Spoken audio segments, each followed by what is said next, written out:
Titiro, look, here comes Tamanui te rā. Mōrena, Mr. Sun. Mōrena, Pāpā Rākau. Kia ora, my name is Kōkā. Here in the forest with me live 5 Patupaiarehe. Let's go and meet them. Time to wake up, Tākaro Tribe.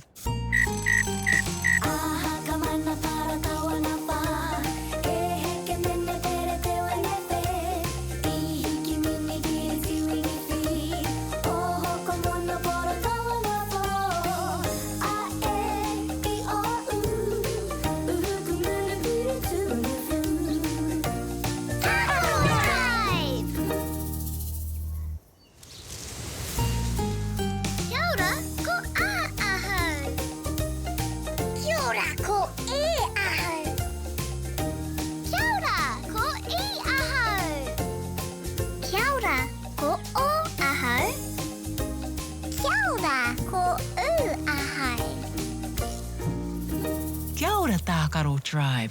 Kia ora, Kōkā. Shall we go and see who has come to visit us today? Ai! He moa! He moa!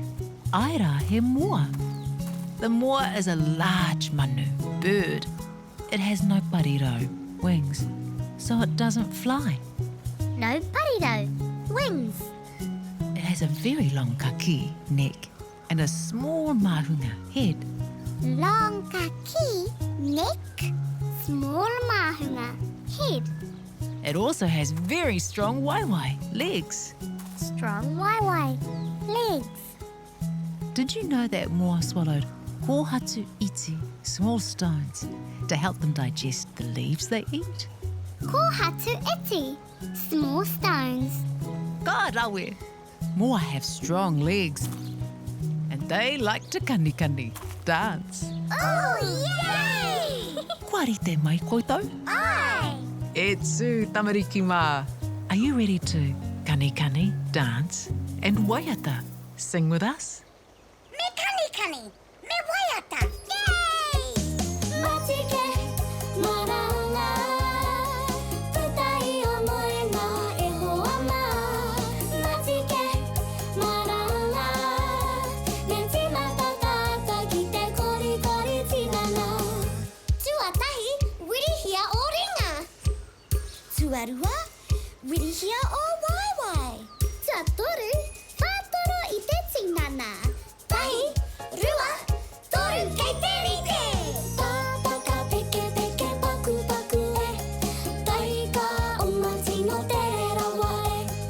Are whana whiua to ihuroa e. Paia!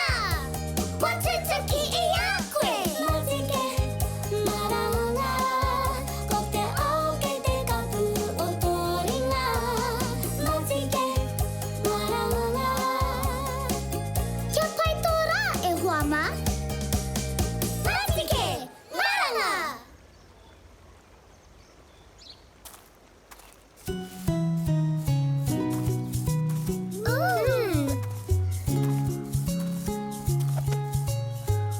What is that moa has given to you? Aua! Tākaro Tribe. That's Pāpā Rākau calling you. I'm sure he'll be able to tell you what moa has given to you. Haere rā, off you go. Tamariki mā, noho mai, ki aku kakiaka, whakarongo mai, ki ngā kōrero, o te ao marama. Aure. Tēnā koutou, Tākaro Tribe. Kia ora, Pāpā Rākau! Did you enjoy dancing with the moa? Aira! Miharo, marvelous. I see you've brought something along with you. Let's take a closer look.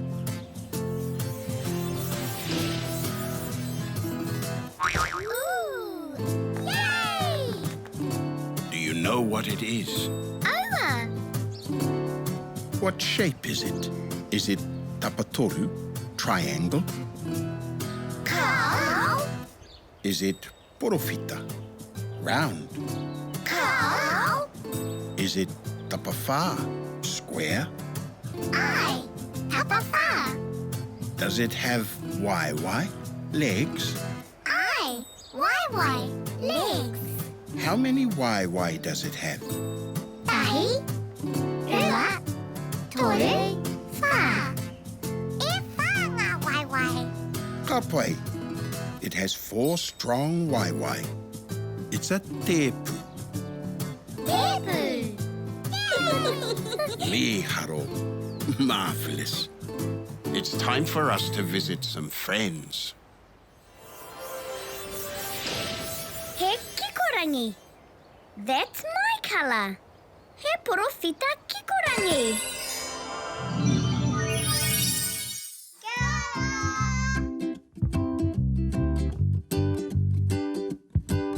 What are the tamariki up to today? They're at the Tēpu doing some pangohono, jigsaw puzzles.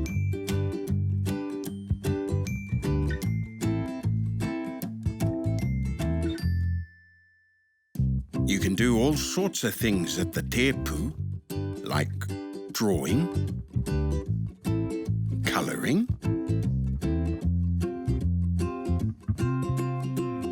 playing kemu games.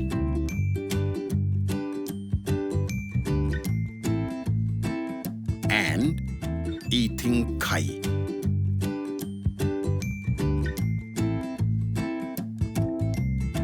Enjoy your kai, tamariki mā.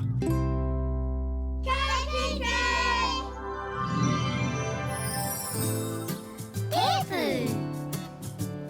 This is the letter U. Oh, kuahu. It's me.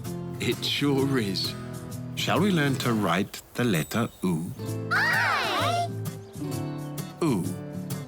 Draw down the side, around the bottom, and back up to the top. Ka pai. Let's do it again. Down, around, and back up. U. Yay! Miharo Tākaro Tribe. I hear Kōkā calling you. Time for you all to visit Kōkā. See you next time.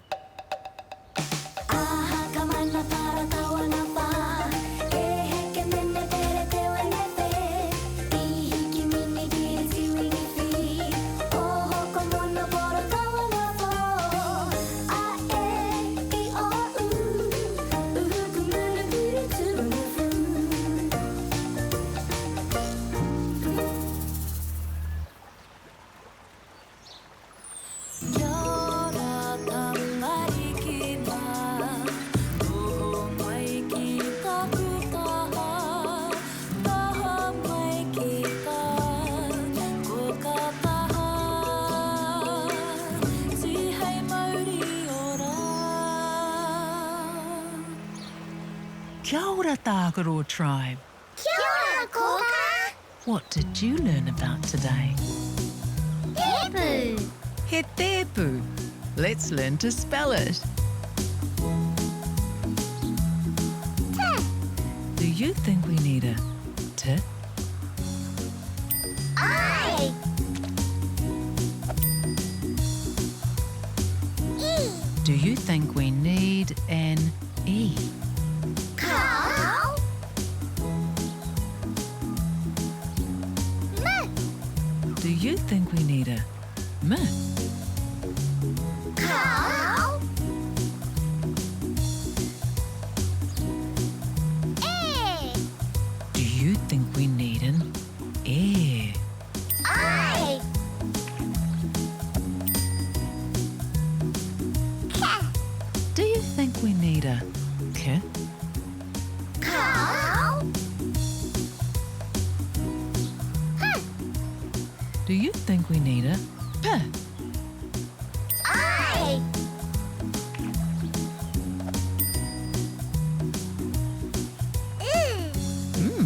Do you think we need an Oo? Need an oo? I. Rawe, well done. That's all the letters we need.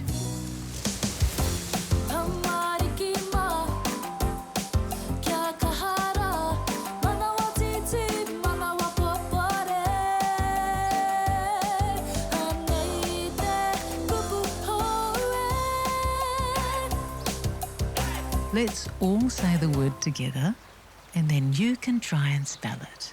Tēpu. What's the first letter of the word Tēpu? Tēpu. T. Sino pai, te. Now try sounding out the word Tēpu. Tēpu. That's right. See if you can find the letters for those sounds.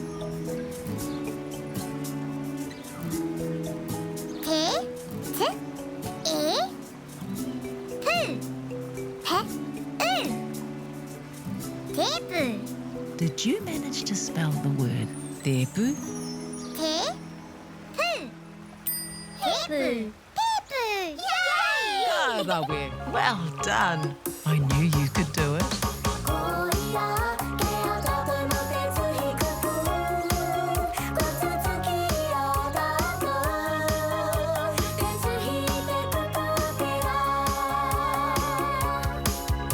You can do all sorts of things at the Tēpu, like drawing, playing kemu, and eating kai.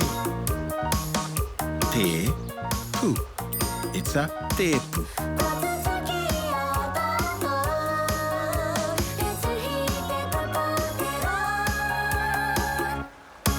What a fun day, Tākaro Tribe. Time to say goodnight. For Māori, good night, Tākaro Tribe. Horoia tō mata, parai he hia o niho, kuhuna o kakamoe po Māori e kuhu ki te moenga, takoto iho ki raro, e pai ai o moe moe ia. Kia au tō moe, e pai ai o moe moe ia. E pai ai o moe moe ia. Good night.